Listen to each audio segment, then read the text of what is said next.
নাসার আমার একটা ছবিতে 13,000 টাকা ইনকাম আসছে। আমরা বলছিলাম একটা সেলাই মেশিন দেবো, রাইট? বাট আমাদের কাছে অলরেডি 2টা সেলাই মেশিন কেনার মতো টাকা আপনাদের কাছে পেয়ে ফেলেছি। এতটাই ভালোবাসা আমাদের দিচ্ছেন। তো আমি এই 2টার মধ্যে আজকে একটা আমি আর নাসা গিয়ে দিয়ে আসবো। আর একটা অনুরোধ করবো, নাসা যেন এমন একজন মানুষকে হাসি ফোটাবো না? হ্যাঁ, অবশ্যই অবশ্যই। আচ্ছা, এটা নামাই দেন, একটা নামাই দেন, একটা তাইলে আমরা এই এরিয়াতে রেখে যাই। এখানে রেখে যাই, এইটা তুমি পৌঁছে দিতেছো ইনশাল্লাহ। ইনশাল্লাহ। তাহলে আমরা নেক্সট এটা নিয়ে কাজ করতে চাইতেছি। তো যে মানুষটাকে দিব, অফকোর্স আপনারা যেমন মানুষকে চান যে যাদের পাশে দাঁড়ালে খুশি হবেন, তাদেরই একজনকে দিব। তো বাকিটা দেখা যাক, কি বলো? আমরা এই সেলাই মেশিনটা যে পরিবারের কাছে তুলে দিতে চাই, তো আমরা এই ব্যাপারে কিছু জানতে চাই আপনাদের কাছ থেকে। আপনি একটু বলেন আপনি সম্পর্কে। আমার নাম মোহাম্মদ মাসুদ রানা। আমি একটা রুগী মানুষ। আমি খেলার সময় বুঝতেছি 40 দিন পর 2 ব্যাগ ব্লাড করা লাগে। আর এই 3,000 টাকা করে ওষুধ আমার খাইতে হয়, আয়রনের জন্য ওষুধ লাগে। এইভাবে আর কি চলতেছে। কিভাবে করেন? এই আর কি গরু পালতে পারি, মানুষের কাছে কাজ করতে পারি না। গরু ছাগল পালি, এইভাবে আল্লাহ চালা। আচ্ছা, এইটা যে আপনার সহধর্মিনীকে উপহার হিসেবে দেওয়া হইতেছে এই সেলাই মেশিনটা, এই বিষয়ে আপনার অনুভূতি কি? আপনার কেমন লাগে? হ্যাঁ, খুশি লাগছে, কারণ উনি হাতের কাজটা করতে পারলে এটার দ্বারাতে কিছু উপার্জন হবে। পরিবারের আমার আরো সদস্য আছে, দুইটা ছেলে মেয়ে, 2টা ছেলে আছে। আপনি জানেন এটা কোথা থেকে আমরা ম্যানেজ করছি, কে দিছে? না, এটা জানি না তো। এটা দিছে বেসিক্যালি আমাদের ভিডিও যারা একটা ফটো ছাড়ছিলাম, ওইখান থেকে যারা লাইক করছে, কমেন্টস করছে, তারা অনেক বেশি আমাদের সাপোর্ট দিচ্ছে, যাদের কারণে আমরা এটা কিনতে পারছি।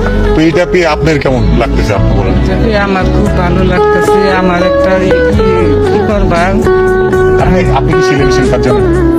কিছু জানি। তো স্বপ্ন ছিল নাকি? স্বপ্ন ছিল, এটা পূরণ হয়েছে? পূরণ হয়েছে। এর লিগে আমার মন আরো খুশি হয়েছে। এটা আমার স্বপ্ন ছিল। আর স্পেশালি থ্যাংক ইউ যে আজকে এই কাজটা থেকে আমি আমাদের জেলারই কৃতি সন্তান, ওদের তো চিনেনি, তো স্পেশালি ওইখান থেকে আমাদের জার্নি স্টার্ট। তো আমি চেষ্টা করব যে এই কাজগুলো করার জন্য, এবং আমি পার্সোনালি তোমাকে রিকোয়েস্ট করতেছি, আমার অনুরোধ থাকবে আমাদের কন্টেন্টের পাশাপাশি এমন কিছু কাজ করে যাই যেখানে মনে হবে যদি হাসানো বা মানুষকে জ্ঞান দেওয়া ছাড়াও আমরা আরো কিছু কাজ করছি। কি বলো তুমি এই বিষয়ে, কি বলো? হ্যাঁ, অবশ্যই আমাদের এগুলো করা উচিত, যেহেতু সোশ্যাল ওয়ার্ক করা উচিত। আমরা তো সামাজিক ভাবে, আমরা কিন্তু বিদেশে মানুষ, আমাদের একটা মন আছে, আমাদের একটা আসলে বুঝার ক্ষমতা আছে, বুঝতে পারি কি হতদরিদ্র, কারা কষ্ট করতেছে, কাদের রুজি রুটির ব্যবস্থা করা খুব কষ্টসাধ্য হয়ে যেতেছে।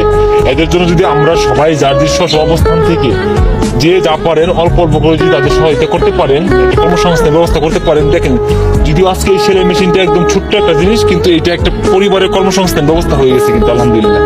তো আমরা সবাই এটা করার চেষ্টা করব।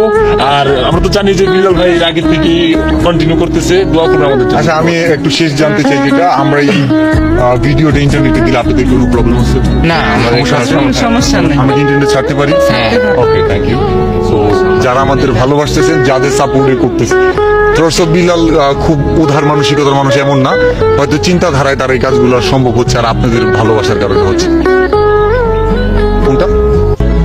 ও, আর স্পেশালি থ্যাঙ্কস সিস্টার সেন্ডারদের, কারণ আমাদের ফটো থেকে যে ইনকামটা আসে শুধুমাত্র যে ওই যে ফটো লাইক কমেন্টস করতেছে ওইখান থেকে আসতেছে তা না, এটার হিউজ পরিমাণে একটা অ্যামাউন্ট, প্রায় 50% চলে আসে যারা স্টার সেন্টারে দিতেছে। তো আমি স্টার সেন্টারদের প্রতি কৃতজ্ঞ যে এই ধরনের কাজগুলোতে আমাকে সাপোর্ট দেওয়ার জন্য। ভালো থাকবেন, আপনাদের সুস্বাস্থ্য কামনা করি, আপনাদেরও ভবিষ্যৎ উজ্জ্বল হোক এই কামনায় আজকের কাজটা এখানে শেষ করছি। আসসালামু আলাইকুম।